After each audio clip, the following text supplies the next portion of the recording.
자, 오늘 성경 말씀 에베소서 1장 3절에서 6절까지 보겠습니다. 에베소서 1장 3절부터 6절까지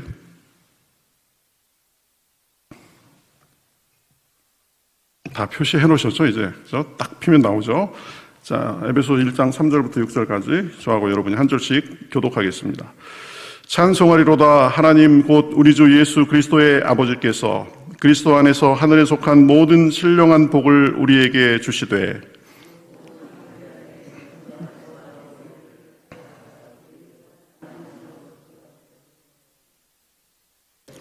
그 기쁘신 뜻대로 우리를 예정하사 예수 그리스도로 말미암아 자기의 아들들이 되게 하셨으니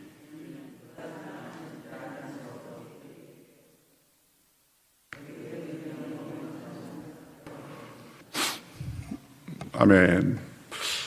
자, 우리 에베소서 강의하고 있는데 드디어 1절, 2절을 벗어났습니다. 오늘 이제 3절부터 원래는 오늘 본문이 14절까지 쭉 다루게 됩니다. 그래서 에베소서 1장 3절부터 14절까지의 내용을 우리가 강의적으로 살펴보도록 하겠습니다. 여러분, 지난주에 우리 십자가상의 7원 생각해 봤는데 그게 뭐였죠? 7글자로 줄이면 산악여, 그 다음에 엘목다영, 그죠? 산악, 많은 분들이 기억하고 계시네. 산악여, 엘목다영, 이거 꼭 기억하시고, 예수님께서 십자가의 상에서 하신 말씀이 우리에게 어떤 의미가 있는가, 그런 것들을 다시 한번 되새겨 보기도 하고, 그랬으면 좋겠습니다. 자, 3절부터 14절, 하나님의 구원 역사의 아주 큰 파노라마를 아주 그 장대한 서사라고 그럴까? 그런 것으로 묘사합니다. 그래서 원래 에베소 1장 3절부터 14절은 원어상으로는 굉장히 긴 한 문장입니다. 3절부터 14절까지가 엄청나게 긴 한 문장이에요. 그래서 아마 한 문장이 제일 긴 것은 신약 성경 전체를 통해서 에베소서 1장 3절에서 14절일 것이다 라고 얘기합니다. 이 1장 3절부터 14절까지 시작하는데 이렇게 시작하죠. 찬송하리로다. 찬송하리로다. 굉장히 지금 아마 말로 한다면은 찬송하리로다 이것이 아니라 목소리를 아주 높여가지고 웅변하듯이 찬송하리로다 이렇게 하는 거하고 비슷한 그런 느낌이 있습니다. 이 삼위일체 하나님의 이 구원에 있어서 삼위일체 하나님의 경륜에 대해서 감격해서 그 삼위일체 하나님의 경륜을 단숨에 찬송하리로다 해놓고 왜 그것이 찬송해야 될 것인가 하는 것에 대해서 쭉쭉 이렇게 설명하고 있다고 볼 수 있습니다. 그래서 찬송하리로다 라고 감격의 소리 높여서 외치듯이 글을 시작합니다.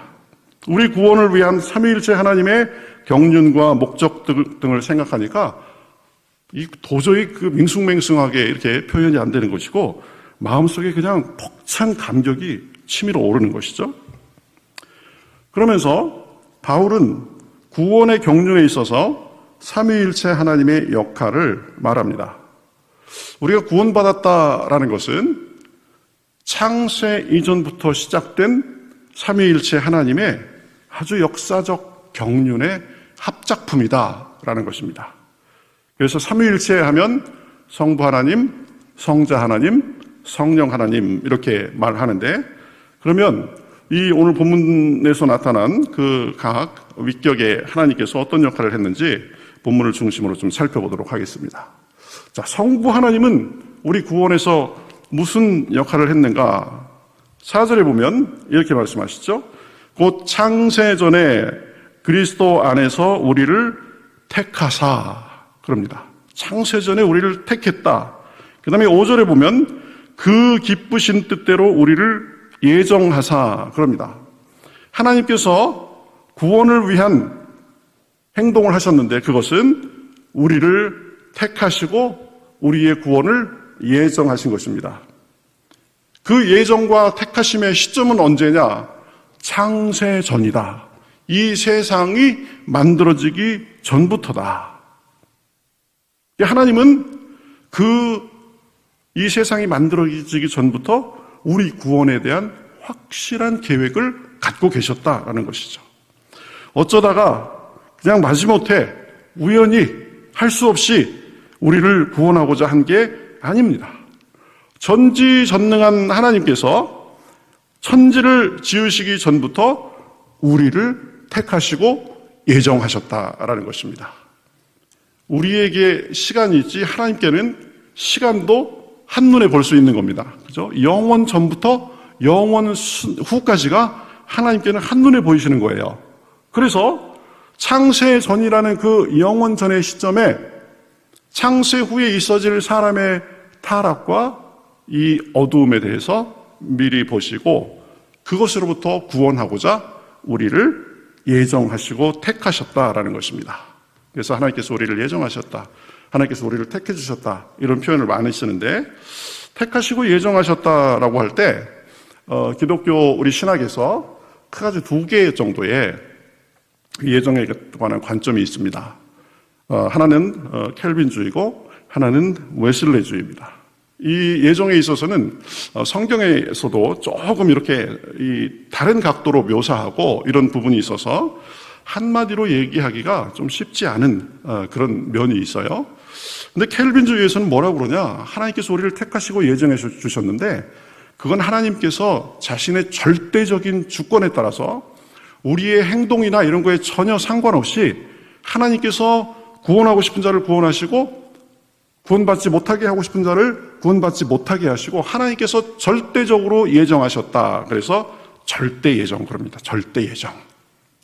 거기에는 하나님께서 우리를 택하시고 누구를 택하시고 그랬던 하나님의 주권이라는 측면이 굉장히 강합니다.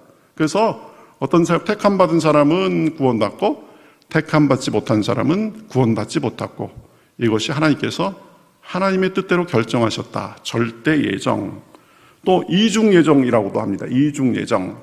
하나님은 구원받을 사람뿐만 아니라 구원받지 못할 사람도 예정하셨다.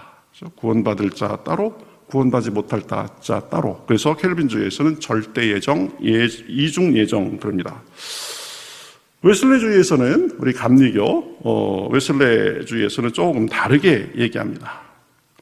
하나님이 선택하고 그리고 예정하신 건 맞지만 하나님이 주권적으로 우리의 믿음이나 이런 거를 상관없이 주권적으로 어떤 사람은 택하고 어떤 사람은 안 택하고 한 것이 아니라 이 사람이 예수님의 복음을 듣고 믿을지 아니면 믿지 않을지 그것을 미리 내다보시고 믿을 사람은 선택하시고 믿지 않은 사람은 택하지 않으셨다. 이렇게 보는 것입니다. 그래서 하나님께서 믿을지 안 믿을지 그 사람을 미리 아시고 예정했다. 그래서 예지예정 그럽니다. 그리고 이중 예정은 믿지 않습니다. 하나님이 어떤 사람은 구원의 자리로 어떤 사람은 심판받을 자로 이중으로 택해 놓으셨다. 이렇게 하면 제일 문제점이 뭐가 되냐면 하나님은 사랑의 하나님이라고 했는데 편애하는 하나님이 됩니다. 그렇죠? 구원받을 사람들은 하나님께서 사랑하시고 구원받지 못하기로 예정하신 사람들은 그 사람의 행위나 그런 거에 상관없이 하나님께서 일방적으로 구원받지 못하도록 예정하신 거니까 제가 보기에 이중 예정의 가장 약점이 사랑의 하나님이라는 측면을 굉장히 손상시킨다라는 측면이 있습니다. 그래서 이중 예정은 좀 너무 많이 간 것이 아닌가 그런 생각을 하게 되는데 어쨌든 하나님께서 우리를 택하시고 예정해 주셨다. 켈빈주의에서는 그 하나님의 절대적 주권을 강조하고 우리 웨슬레주의에서는 사람의 반응을 미리 아셨다라는 그런 예지적인 측면을 같이 가미하는 것을 볼 수 있습니다. 성경에서는 이 두 가지가 조금 혼재하는 그런 면이 있어요. 그래서 이것을 칼로 무자르듯이 딱 하기는 좀 어려운 그런 측면이 있습니다. 제가 보기에는 예지예정이 맞지 않는가 이렇게 생각합니다. 그래야 믿지 않음에 대해서도 사람의 책임이 있죠. 그렇죠? 나는 내 의지가 없이 하나님께서 버리기로 작정하셔가지고 저는 믿고 싶어도 믿지 않을 수도 있었는데 그거에 대해서 저에게 심판하시고 책임을 물으시면 곤란하지 않습니까? 우리가 항변할 수 있습니다. 구원받지 못하기로 된 사람은. 그런데 선택권이 우리에게 있었다라는 것을 인정한다면 믿을 수도 있었고 네가 믿지 않을 수도 있었는데 너는 믿지 않기로 선택한 거다. 그래서 궁극적으로 심판받는다. 이렇게 얘기가 될 수 있는 거죠. 물론 말이 그렇게 간단하진 않습니다. 신학적으로 깊이 들어가면. 그런데 제가 보기에 단순화시키면 이런 문제가 있어서 하나님이 예정하신 게 맞고 하나님이 택하신 것이 맞지만 그것은 하나님의 예지 예정의 측면이 있다는 것을 우리가 볼 수 있습니다. 어쨌든 성부 하나님은 우리 구원에 있어서 창세 전에 우리를 택하시고 예정하셨다. 자, 그러면 성자 하나님은 예수님이죠. 어떤 역할을 했는가? 한마디로 예수님의 구원에 있어서 우리를 위한 구원의 역사의 역할을 한마디로 표현하면 그의 피로 우리 죄의 값을 치르셨습니다. 그래서 7절에서 이렇게 말씀하시죠. 우리는 그의 은혜의 풍성함을 따라 그의 피로 말미암아 속량 곧 죄 사함을 받았느니라. 그의 피로 말미암아 속량 곧 죄 사함을 받았다. 예수님은 우리를 위한 속전이 돼서 우리의 죄값을 자기의 피로 치르신 것입니다. 속전이 뭐냐면 랜섬 그럽니다. 영어로는 당시에 노예를 사고 팔 때 치르던 몸값이었습니다. 노예를 살려면 값을 줘야 되잖아요. 노예를 살 때 치르던 그것이 몸값이었습니다. 예수님은 우리를 자신의 피값을 주고 죄에 노예된 상태에서 우리를 해방하신 것입니다. 이것이 속량, 속죄 그럽니다. 그래서 로마서 6장 23절에 보면 죄의 삭은 사망이요라고 했는데 그 사망의 삭을 예수님이 자신의 목숨으로 자신의 피로 치르신 것입니다. 그래서 우리는 예수님께서 이미 우리의 죄값을 치르셨기 때문에 우리 죄를 위해 대가를 치르지 않고 예수님을 믿음으로 예수님을 통해서 용서받게 되는 것입니다. 그래서 7절에 말하듯이 우리는 그의 피로 말미암아 속량 곧 죄사함을 받았느니라 라고 하는 것입니다. 예수님께서 우리 죄를 위한 그 죄값을 자기 목숨으로 자기 피로 대신 치르셨다라는 것은 다른 표현으로 하면 화목제물이 되셨다라고도 얘기합니다. 화목제물이 되셨다. 그래서 로마서 3장 25절에서는 이렇게 말합니다. 로마서 3장 25절 이 예수를 하나님이 그의 피로써 믿음으로 말미암는 화목제물로 세우셨다. 예수님을 하나님께서 화목제물로 세우셨다. 그래서 이는 하나님이 길이 참으시는 중에 전에 지은 죄를 간과하심으로 자기의 의로우심을 나타내려 했다. 예수님을 화목제물로 삼으셔서 예수님이 화목제물이 되셨기 때문에 하나님께서 더 이상 우리의 죄의 문제를 심각하게 다루지 않으신다. 우리 죄를 보고도 간과하기로 작정하셨다라는 것입니다. 죄로 인해서 우리와 하나님 사이에는 넘지 못할 간격이 생겼습니다. 그런데 예수님께서 자기를 화목제물로 드려서 그 간격을 메우신 것입니다. 죄로 인해서 하나님과 우리 사이가 이만큼 벌어졌는데 예수님이 자기를 화목제물로 드려서 하나님과 우리 사이를 연결하는 그런 다리와 같은 연결 통로와 같은 그런 역할을 하셨다라는 것입니다. 그래서 그 간격을 메우시고 우리 죄값을 치르셨기 때문에 하나님께서 이제는 우리의 죄를 보고도 간과하시게 되었다. 간과한다는 말이 뭐예요? 못 본 척 한다라는 것이죠. 못 본 척하고 슬쩍 넘어간다. 그래서 영어로 얘기하면 overlook, 그러면 overlook, 그죠? 네. 슬쩍 못 본 척 한다. 하나님께서 우리의 죄를 보고도 예수님의 화목제물로서의 역할 때문에 못 본 척 하시게 됐다라는 것입니다. 예수님이 대신 우리 죄값을 치러주셨기 때문에 하나님께서는 우리 죄값을 더 이상 묻지도 따지지도 않게 됐다라는 그 말입니다. 묻지도 따지지도 않게 됐다. 이런 말이죠.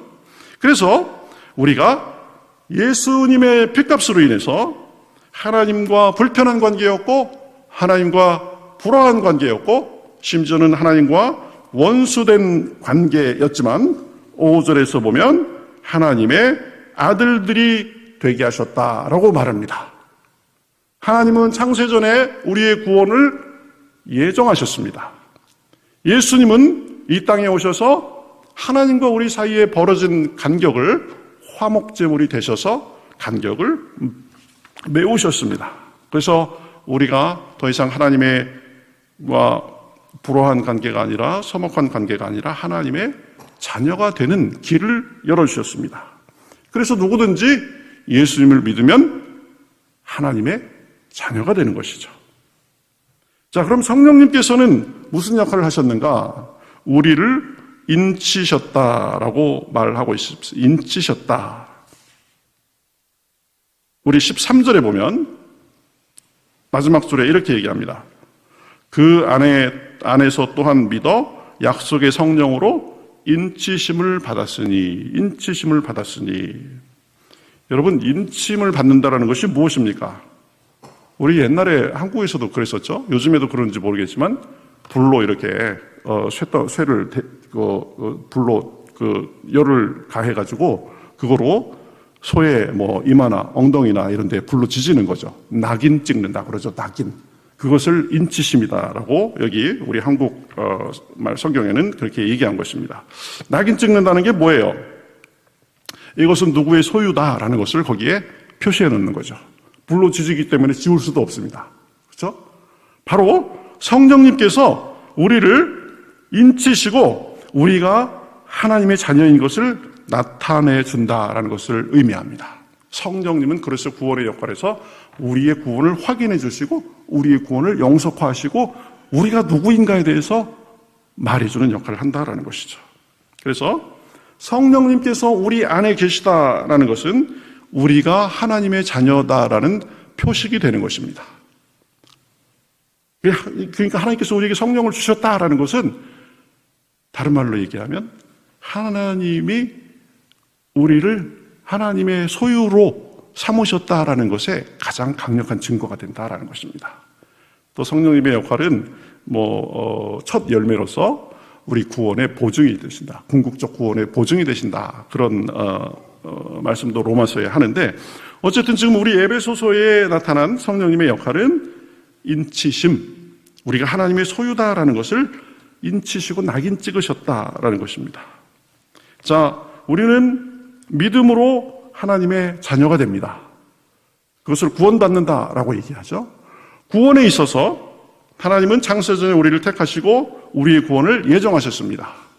성자 하나님 예수님은 화목제물이 되셔서 우리 죄를 위해서 십자가에서 죄값을 치르시고 우리가 하나님의 자녀가 되는 길을 여셨습니다. 그래서 누구든지 이제 우리의 공로와 우리의 노력이 아니라 예수 그리스도의 십자가의 공로로 하나님의 자녀가 됩니다.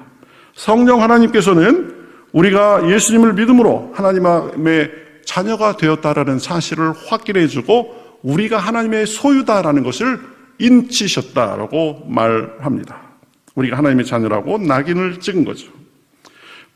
오늘 이 본문 말씀을 통해서 우리가 보듯이 구원에 있어서 성부, 성자, 성령 하나님의 완벽한 하모니, 완벽한 협력을 볼 수 있는 것입니다. 우리의 구원 역사에서 삼위일체 하나님이 공동으로 모두 함께 일하고 있는 것을 볼 수 있습니다. 그럼 왜 그렇게 하셨는가? 왜 그 성부, 성자, 성령 하나님께서 우리 구원의 역사에 그렇게 긴밀하게 관여하셔서 우리를 구원하셨는가? 간략하게 세 가지 정리로 정리할 수 있습니다. 첫 번째는 우리를 거룩하고 흠이 없게 하려고 4절 하반절에 보면 그런 말씀이 나옵니다. 타락한 사람들은 세상에 때 묻은 채로, 그죠? 어둠에 사로잡힌 채로 그렇게 아웅다웅하며 살고 있는데 그러한 상태에서 희망 없이 사는 것이 아니라 하나님의 백성으로서 격이 다른, 차원이 다른 삶을 살게 하시려고 하나님께서 우리를 어둠으로부터 더러움으로부터 건져내서 참 사람으로, 그죠? 참 행복과 만족을 누리면서 살도록 그렇게 하려고 구원을 해 주셨다라는 것입니다. 천국을 미리 맛보고 살게 하시려고. 그래서 우리를 거룩하고 흠이 없게 하시려고. 두 번째는 하늘에 있는 것이나 땅에 있는 것이나 다 그리스도 안에서 통일되게 하려 하셨다라고 말씀하는 것을 볼 수 있습니다. 통일이라는 말이 드디어 나오죠. 드디어. 그죠? 이 타락한 세상은 영적으로 하나님과 타락한 마귀들이 분리되어 있습니다. 이 세상에서도 이제 서로 마음이 타락하고 해서 하나님과 사람이 분리되고 사람과 사람이 인종과 문화와 언어와 여러 가지로 편견과 그런 것으로 다 분리되어 있습니다. 그리고 이 세상도 이 자연도 보면 이 불균형 속에서 여러 가지 천재지변이 일어나고 하는데 이러한 분열적인 현상, 이러한 불균형적인 현상을 하나님께서 안정시키시고 그리스도 안에서 온 우주적인, 온 영적인, 온 자연계의, 온 인류의 이 분열과 그런 것을 하나 되게 하려 하셨다. 그게 굉장히 중요한 에베소서의 이 신학이기도 한데 어쨌든 하늘에 있는 것이나 땅에 있는 것이나 다 그리스도 안에서 통일되게 하려고 그 목적을 가지고 우리를 구원하셨다. 세 번째는 이것이 아마 오늘 본문에서 그리고 성경에서 얘기하는 구원의 가장 큰 목적입니다. 뭐냐면 하나님의 영광을, 그래서 성도의 가장 근본적인 의무, 근본적인 모습은 하나님을 찬송하는 것입니다. 찬송은 노래만을 의지하지 않습니다. 그래서 노래로 하나님을 찬송하는 것은 하나님을 찬양하는 한 형태죠. 감사함으로 하나님을 찬송할 수 있습니다. 그리고 하나님께 하나님의 높으신 영광을 내가 찬송합니다. 찬양합니다. 이렇게 할 수도 있습니다. 우리의 말과 행동으로 할 수 있는 모든 것으로 주님께 감사하고 주님의 영광과 사랑을 기리고 높여드리는 것, 이것이 하나님을 찬송하는 것이다라고 볼 수 있습니다. 기도하다 보면 은혜가 넘치면 저는 하나님의 높으심을 찬송합니다. 하나님의 위대하심을 찬송합니다. 그 하나님의 그 크신 사랑을 찬송합니다. 그 찬송의 말을 굉장히 많이 하게 됩니다. 보면 기도하면서 감사의 표현도 많이 하게 되고 찬송의 표현도 많이 하게 된다. 그렇죠? 우리는 삼위일체 하나님의 역할로서 구원받았습니다. 구원받은 자녀로서 날마다 주님을 찬송하는 삶이 저와 여러분에게 있어지기를 바랍니다. 그리고 우리 삶 자체가 사실은 하나님을 예배하고 찬송하는 것이 돼야 됩니다. 그죠? 따로 떼어서 어떤 그런 행위를 갖는 것도 중요하지만 우리 삶의 모습이 하나님께서 받으시기에 합당한 찬송이 되고 예배가 되고 감사가 되고, 그래서 정말 하나님 안에서 구원받은 백성으로서 날마다 주님의 은혜를 누리고 감격하고 그 은혜에 하나님께 감사하고 찬송할 수 있는 저와 여러분이 되시기를 주님의 이름으로 축복합니다.